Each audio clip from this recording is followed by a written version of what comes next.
Hello everyone, আসসালামু আলাইকুম। Honours third year complex analogy জটিল সংখ্যা অধ্যায় 1 এক্সাম্পল 14 সমাধান করব। cos h z হচ্ছে 2।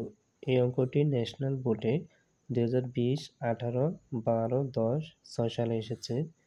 সো এখন আমরা অঙ্কটি সমাধান করব। যেমন দেওয়া আছে দেওয়া আছে দেওয়া আছে implies that cos h z হচ্ছে 2।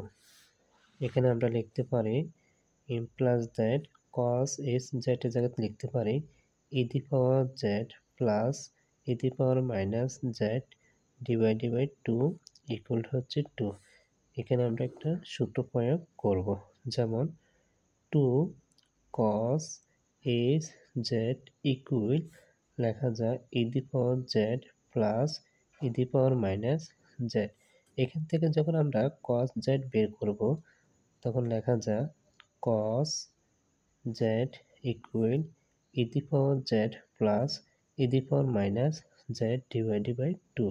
তখন আমরা এটা এখানে লিখতে পারি cos z এর জায়গায় লিখতে পারি e the power z plus e the power minus z divided by 2 implies that e the power z plus e the power minus z equal, এটা আমরা যখন ডানে নিয়ে যাব তখন গুণাকার হবে, তো 2 দুগুণে 4 implies that e the power z plus e the power minus z এর জায়গাতে আমরা লিখতে পারি 1 বাই e the power z equal to হচ্ছে 4 implies that এখানে আমরা লসাগু করব।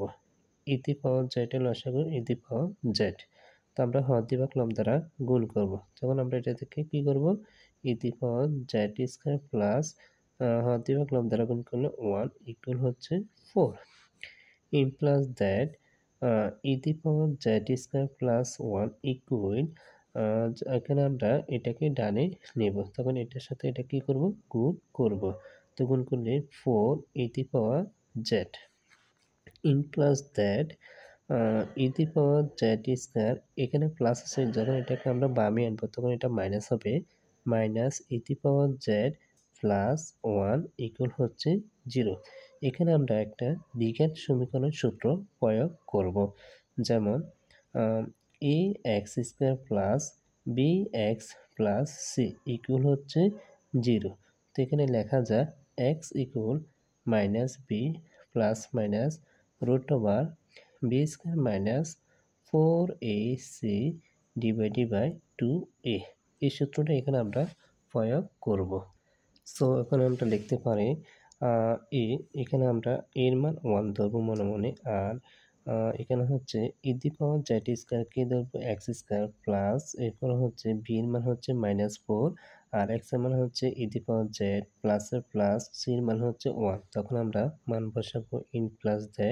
আমাদের এখানে বলছে এই সূত্র মাইনাস মাইনাস, এরপর হচ্ছে b এর মান হচ্ছে -4 প্লাস মাইনাস রুট ওভার, এখানে আমরা হচ্ছে বি স্কয়ার হচ্ছে 4 -4 হোল স্কয়ার মাইনাস 4, এর মান হচ্ছে এখানে মনে মনে 1 ধরলাম 1, এরপর হচ্ছে সি এর মান হচ্ছে 1 ডট 1 ডিভাইডেড বাই 2 ডট, এরপর হচ্ছে এর মান হচ্ছে কত 1। এটা আমরা পুরোটা সূত্র থেকে পেলাম implies that। এখন আমরা তো মাইনাস মাইনাসে কি হবে প্লাস, তো plus plus minus root over, যখন এটাকে আমরা বর্গ করব তখন হচ্ছে কি -4 ইন্টু -4, তখন হচ্ছে মাইনাস কি হবে প্লাস। তো এখানে হচ্ছে 4 4 কত 16, তো এখানে হচ্ছে 16 মাইনাস 4 একে 4 ডিভাইডেড বাই এখানে 2 সাথে 1 গুণ করলে 2 হবে। implies that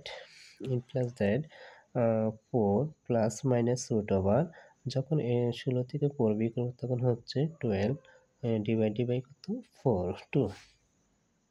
সো আমরা অপর পৃষ্ঠাতে লিখতে পারি যেমন implies that e the power z equal 4 plus minus root over, এখানে হচ্ছে 12 ডিভাইডেড বাই 2। এটা হচ্ছে আমরা অপর পৃষ্ঠা থেকে লিখলাম implies that e the power z equal 4 plus minus root over, এখানে হচ্ছে আমরা ভারকে ভাঙাইলে এখানে হচ্ছে 4 ইন্টু এখানে হচ্ছে 3, 3 4 কত 12, ডিভাই হচ্ছে 2। implies that e the power z equal 4 plus minus যখন এটা আমাদের কি হবে রুট এখানে হচ্ছে 4 এর উপরে রুট এখানে হচ্ছে রুট 3 এর উপরে রুট আছে, তো এখানে হচ্ছে এটাকে যখন আমরা 4 রুট ভাঙাবো তখন এটা আমরা পাবো 2। এই পুরার মানটাকে আমরা করলে কত হবে 2, এখানে আমরা লিখতে পারি 2, আর এটা তো ভাঙানো যায় না, তো এটাকে লেখা যায় রুট এখানে হচ্ছে 3 ডিভাই হচ্ছে কত 2। তো implies that e the power z equal এটা হচ্ছে 4 এর নিচে 2 আছে, 2 রুট 3 এর উপরের নিচে কি আছে 2 আছে, তো এটাকে লেখা যায় 4 রুট এখানে হচ্ছে 2 প্লাস মাইনাস এখানে হচ্ছে 2 রুট 3 2, তো এখানে হচ্ছে লেখা যায় implies that e the power z equal 2 দুগুণে 4, আর এখানে হচ্ছে 2 কেটে দিলে এখানে হচ্ছে 2 প্লাস মাইনাস রুট ওভার কত 3 implies that যখন এখানে ই আমাদের ডানে নিয়ে যাব তখন এটা আমাদের লন হয়ে যাবে, তো এখানে হচ্ছে z ইকুয়াল লন এখানে হচ্ছে 2 প্লাস মাইনাস রুট ওভার 3, এটাই আমাদের নির্ণয়ের সমাধান।